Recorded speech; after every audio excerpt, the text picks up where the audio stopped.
You're not going to see your own sister, are you? My sister mocked. I filed the lawsuit anyway. The next night, my phone exploded with threats and pleas. I never thought I'd have to sue my own sister. But when $7,000 goes missing and your family laughs in your face about it, you learn what family really means. My name is Ronald. I'm 30, work 2 jobs, and have always been the responsible one. My sister Courtney is 27 and has never had to face consequences for anything in her life. Growing up, our dynamic was simple. I was expected to be the rock while she was allowed to be the hurricane. That emergency fund represented 3 years of late nights at my second job. 3 years of saying no to vacations, to nights out, to the small luxuries that make life bearable. 3 years of working weekends at a warehouse while maintaining my day job as an IT specialist. I'd stashed it away for medical emergencies after watching our cousin get financially ruined by an unexpected hospital stay. I wasn't going to let that happen to me. I kept the cash in my apartment, hidden in an old computer tower in my bedroom. My father's distrust of banks had rubbed off on me more than I cared to admit. "Banks steal from you legally," he'd say. The irony isn't lost on me now. Looking back, I should have seen the warning signs with Courtney. They were there, blinking like hazard lights I chose to ignore. The constant, emergency loans she needed. The way she'd dodge calls from numbers I didn't recognize. Her increasingly elaborate excuses for why she was broke by mid-month despite her decent salary. The nervous tapping of her foot when money came up in conversation.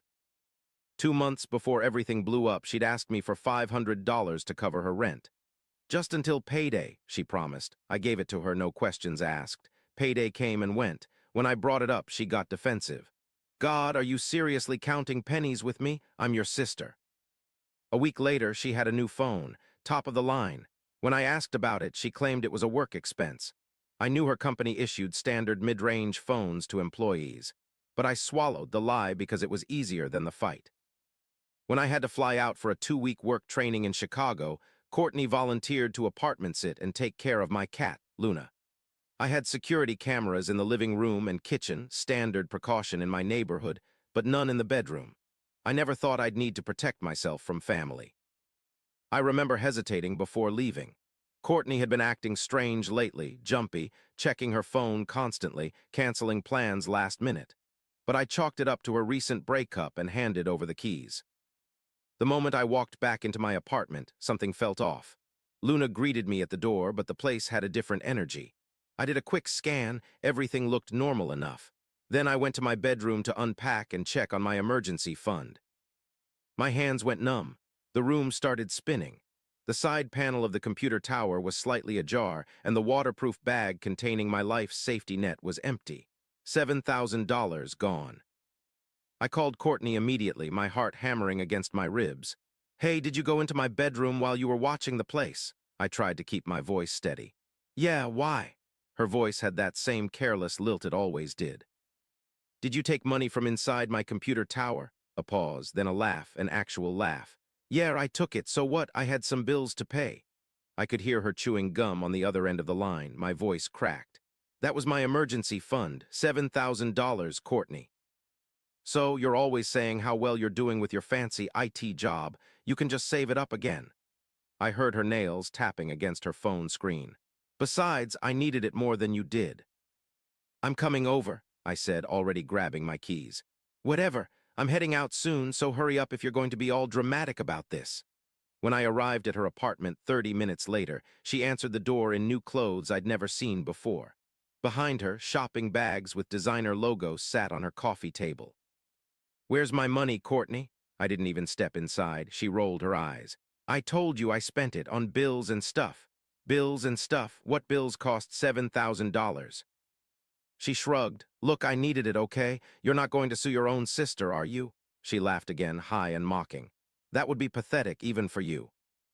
I called our parents on speakerphone right there in her doorway. Their reaction surprised me, not because they immediately took her side, but because they didn't. There was a long, heavy silence when I told them what happened. "Are you sure?" Mom asked finally, her voice careful. "That's a serious accusation, Ronald.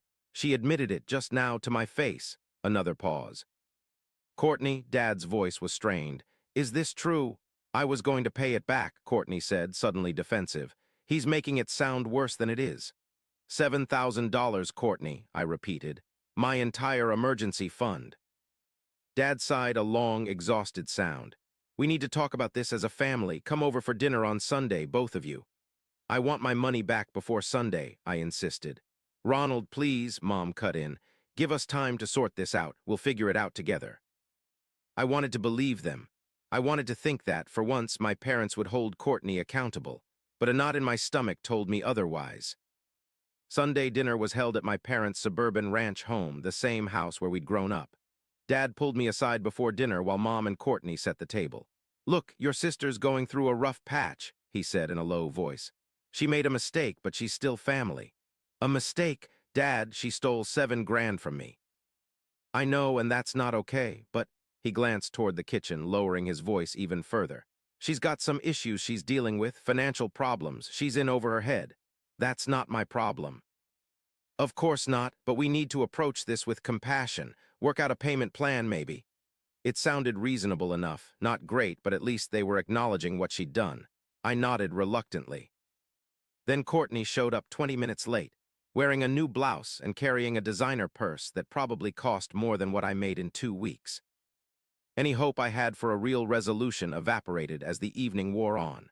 Courtney played the victim, teary-eyed 1 minute and defensive the next. My parents kept steering the conversation away from concrete solutions. We just need to help your sister through this difficult time, Mom said, patting Courtney's hand. She knows what she did was wrong. I said I was sorry, Courtney muttered, not looking sorry at all. Sorry doesn't pay back $7,000, I said. Why are you being such a hard-ass about this? Courtney snapped. It's not like you're starving. You've got your perfect job and your perfect apartment. That I work 2 jobs to afford? Dad raised his hands. Everyone calmed down. Yelling won't solve anything. But as dinner dragged on, it became clear that helping Courtney through this difficult time meant sweeping everything under the rug. No concrete repayment plan, no real accountability, just vague promises that she would do better. Why can't you just let things go? Dad finally said, frustration edging his voice. Be the bigger person here. Courtney examined her manicure, also new, and sighed. God, Ronald is such a killjoy. This is why no one wants to hang out with him. They acted like I was ruining dinner by mentioning the theft of my life savings. I sat there, fork suspended halfway to my mouth, suddenly seeing my family with perfect clarity. I wasn't the responsible one. I was the resource. The ATM that was expected to dispense cash and approval without complaint. Driving home that night, my knuckles turned white on the steering wheel. My jaw clenched so tight my teeth hurt. The Seahawks game blared from the radio, my father's convenient distraction now following me home. I switched it off with a violent jab. The next day, I called my friend Derek, who worked as a paralegal. His reaction was refreshingly uncomplicated. Dude, that's felony theft, he said. Family or not, what she did was a crime. So what do I do? Document everything. Text messages, call logs, bank records showing your withdrawals over time. Then talk to a lawyer. A lawyer against my own sister. Would you rather just kiss $7 grand goodbye? Because that's your alternative here. I spent the next week doing exactly as Derek suggested. I compiled bank statements showing my systematic cash withdrawals over 3 years. I saved the text messages where Courtney admitted taking the money. I even found a receipt for my safe where I'd initially stored the cash before moving it to the computer tower. During this time, my parents flipped between playing mediators and taking Courtney's side. Dad called twice with compromise proposals that involved me basically eating the loss. What if she pays back half? He suggested. That seems fair. How is that fair? She took all of it. She's your sister, Ronald. Family helps family. Mom was more emotional, calling me in tears one night. Courtney told me she's having panic attacks over this, she said, her voice trembling. Is money really worth hurting your sister this way? The guilt trips might have worked before, but something had hardened in me. If she's having panic attacks, it's because she stole thousands of dollars and might face consequences for once in her life. The lawyer's office smelled like leather and lemon polish. Ms. Reynolds wore a navy pantsuit and didn't smile much, but her eyes were kind. She listened to my story without interruption, occasionally making notes on a yellow legal pad. Family cases are always difficult, she said when I finished. But legally speaking, this is straightforward. Your sister committed theft. The amount makes it grand theft in this state, which is a felony. I don't want to get her arrested, I said quickly. I just want my money back. Then we start with a demand letter, formal legal spelling out exactly what was taken and the consequences if she doesn't return it. Sometimes that's enough to resolve things. I nodded, feeling both relief and dread curl through my stomach. How much will this cost me? My retainer is $1,500, which should cover the demand letter and initial negotiations. If we have to file suit, we'll discuss additional fees. More money I didn't have, more sacrifice. But as I signed the retainer agreement, something inside me shifted. This wasn't just about money anymore. It was about refusing to be the family doormat for one more day. The demand letter went out on a Tuesday. By Tuesday night, my phone was blowing up. Not just with texts from Courtney, but from my parents too. They'd gone from reluctant mediators to full-on defenders of Courtney in record time. Courtney's texts oscillated wildly between rage and desperation. 10:42 p.m. Courtney, what is wrong with you? 10:43 p.m. Courtney, a lawyer. Are you serious right now? 10:57 p.m. Courtney, answer your phone, you coward. 11:13 p.m. Courtney, you're going to regret this. I swear to God. 11:47 p.m. Courtney, please Ronald, I'm sorry. Please call me back. I'm freaking out. Then came the voicemails. You pathetic little worm, you think you can threaten me? I'll tell everyone what you did in high school. Don't test me. Followed an hour later by, please Ronald, I'm begging you. I can't pay it all back right now. Please call me. I'm scared. My parents were next. This is your father. Call me back immediately. You've crossed a line. Honey, it's Mom. What are you doing? This family has been through enough without lawyers getting involved. Please reconsider. Then the flying monkeys arrived. Aunts, uncles, even my cousin Tyler, who I hadn't spoken to in years, all calling to check in and remind me of the importance of family. My Aunt Sandra actually flew in from Phoenix to talk some sense into me. I agreed to meet her at a coffee shop, mostly out of curiosity. Your parents are devastated, she said, stirring her latte aggressively. Your father hasn't slept in days. Because his daughter stole $7,000 or because I won't pretend it didn't happen? Because his son is threatening his daughter with legal action. What kind of family does that? The kind where one member steals from another, apparently. She leaned forward, voice dropping to a dramatic whisper. Your sister has problems, Ronald, real problems. This isn't helping. What problems? Shopping addiction? Entitlement? Being spoiled rotten her entire life. Aunt Sandra's face flushed. It's not my place to say. Then it's not my problem to solve, I replied, standing up to leave. Thanks for the coffee. That evening my father called again. His voice had lost its thunder, replaced with something I rarely heard, fear. If you go through with this, you're no longer part of this family. Do you understand me? The threat that was supposed to break me only made things clearer. I understood I wasn't really part of this family the moment you all laughed about Courtney stealing my savings. You ungrateful, he started, then stopped himself. Think very carefully about what you're doing, son. I have you? I hung up and blocked his number, then my mother's, then Courtney's. The silence that followed was the most peaceful thing I'd experienced in weeks. The lawsuit process wasn't as straightforward as I'd hoped. After receiving the formal complaint, Courtney hired a lawyer, paid for by my parents, of course. Her first move was denying she'd taken the full amount. My client admits to borrowing some money, her lawyer stated in the response, but the amount claimed is grossly exaggerated. When that didn't work, they tried delays, requests for extensions, scheduling conflicts, anything to drag out the process, probably hoping I'd give up from exhaustion or run out of money to pay my lawyer. Ms. Reynolds saw through it all. Classic stall tactics, she said. They're hoping you'll cave. I didn't. The first court hearing was for a preliminary motion. Courtney showed up with both my parents, all three dressed like they were attending a funeral. She refused to look at me directly, staring at the floor as her lawyer argued that this was a simple family misunderstanding that didn't belong in court. The judge, a woman in her 60s with silver-rimmed glasses and a no-nonsense demeanor, wasn't buying it. Either the money was taken or it wasn't, she said, cutting through the lawyer's flowery speech. Based on the evidence presented, including the defendant's own admission via text message, I'm denying the motion to dismiss. Outside the courtroom, Courtney finally approached me, her eyes red-rimmed. I can't pay it all back right now, she said, her voice barely above a whisper. I don't have it. For a moment, I almost felt sorry for her. Then I remembered the new clothes, the designer purse, the manicure. Where did it go, Courtney? What was so important that you had to steal from me? She looked away. I had debts. What kind of debts? She didn't answer.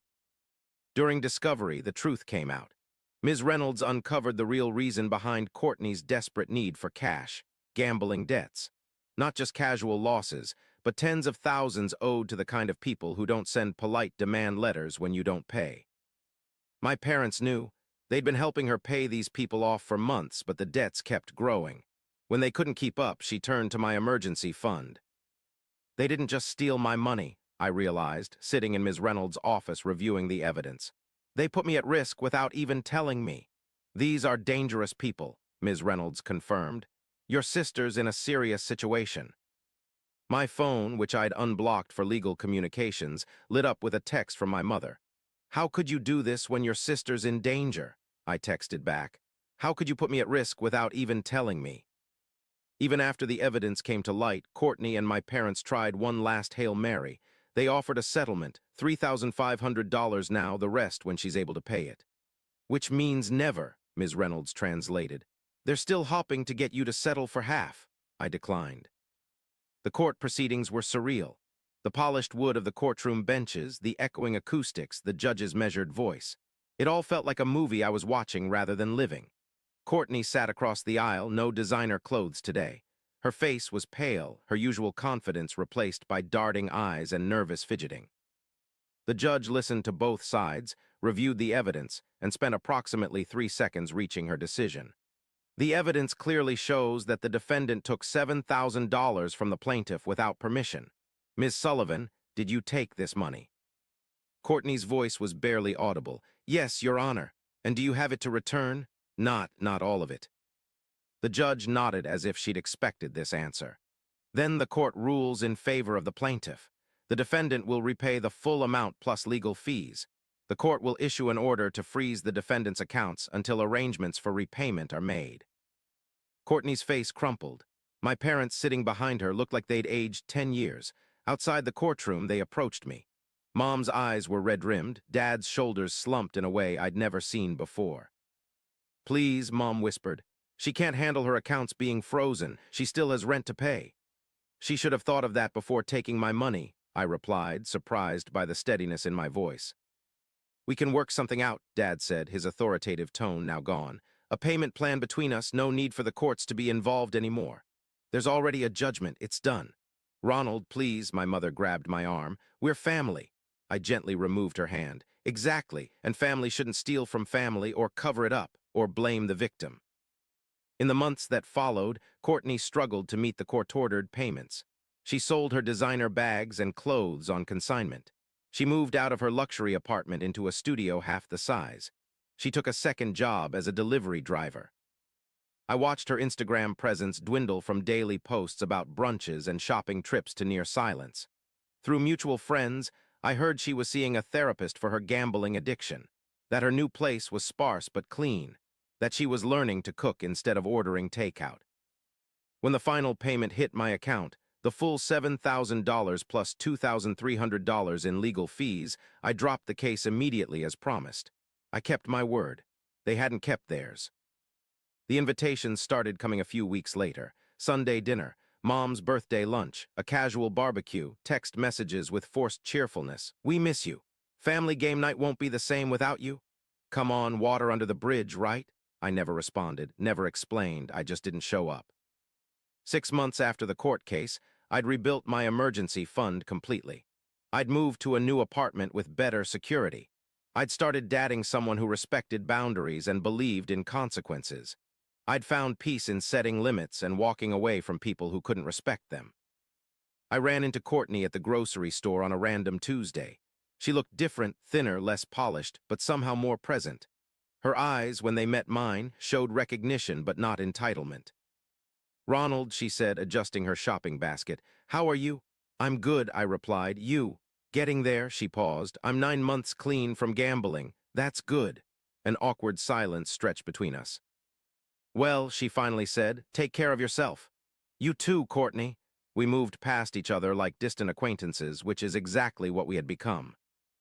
Mom still tries sometimes. A text on my birthday. A Christmas card with a family photo I'm noticeably absent from. Dad hasn't reached out at all, his pride won't allow it. I'm okay with that. The silence between us speaks volumes about who he really is, who they all are. I got my $7,000 back. But what I really gained was worth so much more. The knowledge that I deserve respect, that my boundaries matter, that family isn't just about blood, but about how you treat each other. Sometimes standing up for yourself means standing alone. But I'd rather stand alone with my dignity than surrounded by people who see me as nothing but a resource to be drained. They say blood is thicker than water, but so is maple syrup. Doesn't mean I want to drown in it.